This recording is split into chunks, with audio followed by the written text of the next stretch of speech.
Good evening, everybody. After our scripts for tonight's show were finished this afternoon, we here at The Late Show learned that Charlie Kirk, a prominent right-wing activist, was killed at a speaking engagement in Utah. Our condolences go out to his family and all of his loved ones. I'm old enough to personally remember the political violence of the 1960s.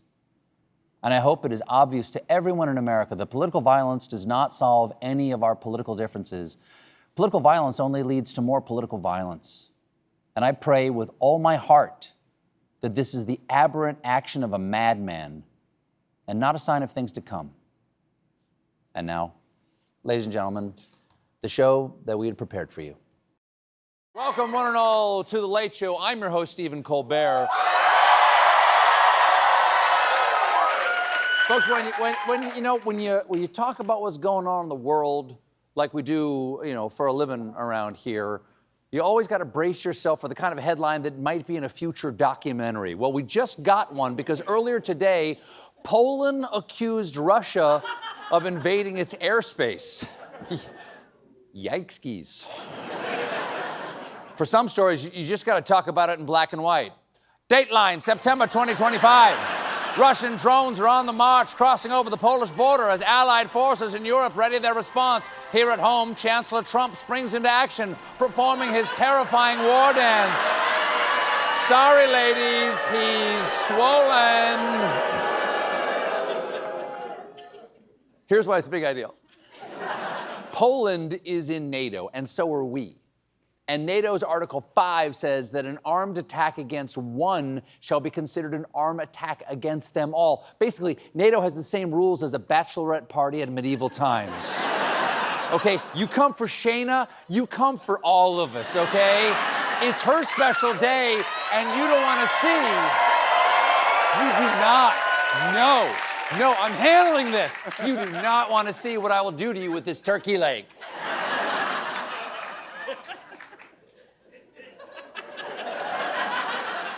As soon as the Russian drones crossed into their territory, NATO scrambled fighter jets to shoot them down, leading the Polish prime minister to say, the situation brings us the closest we have been to open conflict since World War II.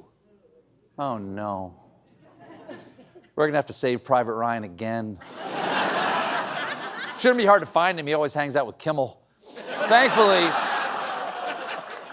Thankfully, with Europe on the brink of war, America has a statesman in office who can reassure the world with a steady hand and calming words. Today he posted, "What's with Russia violating Poland's airspace with drones? Here we go." I can't believe Russia would dare take an aggressive action like this after Trump laid down a clear red line. I'm sorry, I meant to say plush red carpet. So the question is, what happens now? I mean, other than victory gardens and scrap drives? Well, Poland has invoked NATO's Article 4, which allows allies to register their concerns but stops short of a formal request for assistance and does not oblige fellow members to take any action. So it's less a call to arms and more of a text from your mom. Your father just got out of the hospital. He's fine. Just a little heart thing, but they found him a new one, so you don't need to call. By the way, his nurse is single. There's one bit. You do good? You guys good over there? There's one bit of good news, and strangely, it comes from Washington, D.C., because today, right? Today marks the end of Trump's executive order taking control of the city. This means the police force is returned to the city's hands, and just in time, because Trump's hands have begun to smell a little gamey. Trump claims his 30-day fascist makeover reduced crime by 100%, and to prove that, he went out to dinner. So Washingtonians, good news, your city is free. Bad news, you have to watch Donald Trump eat. This dinner was a little unusual because during his 2 terms in office, Trump has only ever been to one dining establishment in the Capitol, and it was the one in his own hotel. I only eat off plates that have my name on them. Like a dog.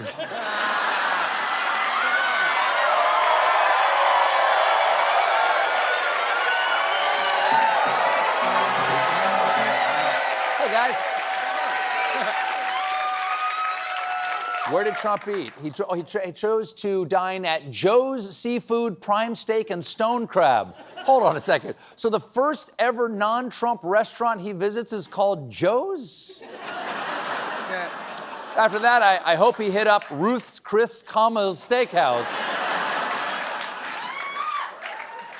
Speaking of Trump's friends, pedophiles, it has been, how many days? How long has it been? It's been 2 days? It has been 2 days since the House Oversight Committee released Jeffrey Epstein's big birthday book of pervert well-wishes, including the infamous Naked Lady Pube Doodle, allegedly written by Donald Trump. Now, legally, we have to say allegedly, even though one handwriting expert already said the signature is very much the signature Trump had in the 2000s. Even more damning, this recently uncovered photo of Trump with his 2003 girlfriend. Trump has denied he wrote the creepy note, and now he's refusing to talk about it at all, telling NBC News, "I don't comment on something that's a dead issue. That's right, I never comment on dead issues." Now, who wants to hear about how I won the 2020 election? I heard, and this is a fact, I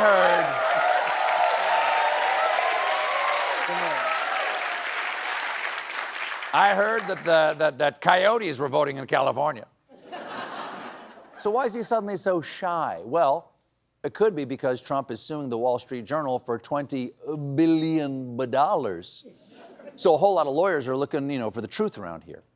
And in the legal filings, Trump says that he personally told Rupert Murdoch that the Epstein birthday greeting had been faked. Okay, he can say that. But keep in mind, this book of letters came directly from Epstein's estate. Are we supposed to believe that all the letters in this birthday book, made in 2003, were real, except for Donald Trump's? Because 22 years ago, Democrats knew that they would want to frame a President Donald Trump in his second non-consecutive term with some incriminating pube forgery. I'm sorry.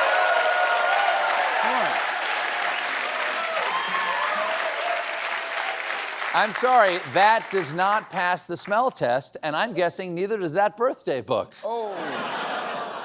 There's news from RFK Jr., seen here at the National Zoo picking out lunch. Yesterday, Bobby Jr. and his traveling health squad unveiled the MAHA plan for healthier kids, which includes 128 ideas, but few details. I believe when it comes to your health, details are overrated. Mr. Johnson, the results of your cardiogram are here. Your aorta is packed with plaque, a 90% blockage. My advice is don't have that. Just stop.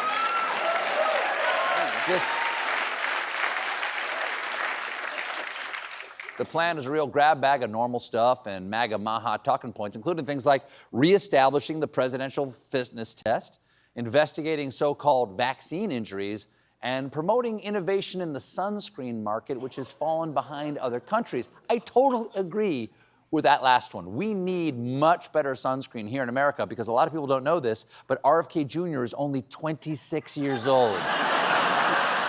Yeah. He had himself hickory smoked. The report aims to address what MAHA sees as the childhood epidemics of poor diet, chemical exposure, lack of physical activity, and chronic stress. It's true. Kids today are stressed, okay? They're old enough to have lived through COVID, but young enough to have missed out on Choco Tacos. There were tacos, but also Choco. They were perfect. They were perfect, and we just let them slip away. Enacting any of RFK Jr.'s MAHA Kids plan is going to be a little bit tough because they've basically fired everyone who knows how to do stuff. For example, the report calls for the EPA to research the impact of air pollution on children's health, which is a great idea. But the EPA is actively eliminating its research arm. And research is how you find out what needs protecting in the environment. That's why the EPA now stands for, probably all right. It might surprise you.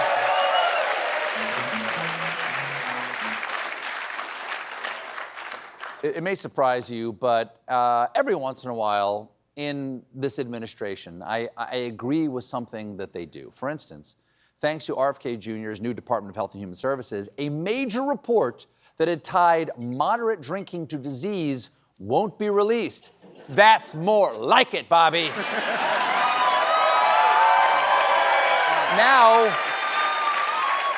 Now we simply won't know if alcohol is bad for us, and I'll drink to that.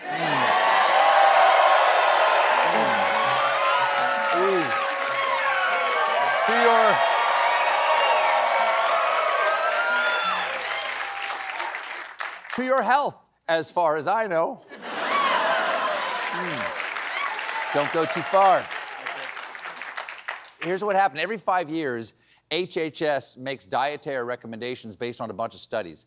And back in 2022, some buzzshacklers found a link between drinking alcohol and getting sick and dying from various diseases. But what about all the good stuff alcohol does? Like making you forget. And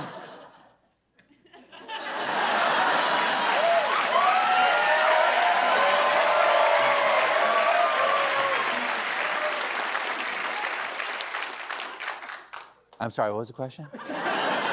Oh, yeah, right, the thing.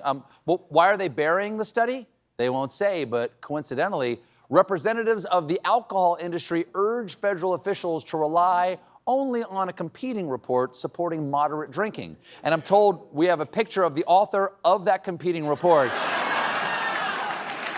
And guess what? Guess what, y'all? It worked, because instead of recommending that people stop drinking, HHS is, in fact, poised to recommend that people should drink in moderation. That's quite an about-face, but it goes along great with the Surgeon General's latest warning. Tobacco is technically a vegetable. Now shut up and smoke your salad. We got a great show for you tonight. My guests are Jennifer Aniston and Cooper Hoffman, but when we come back, puppies, actual little puppies.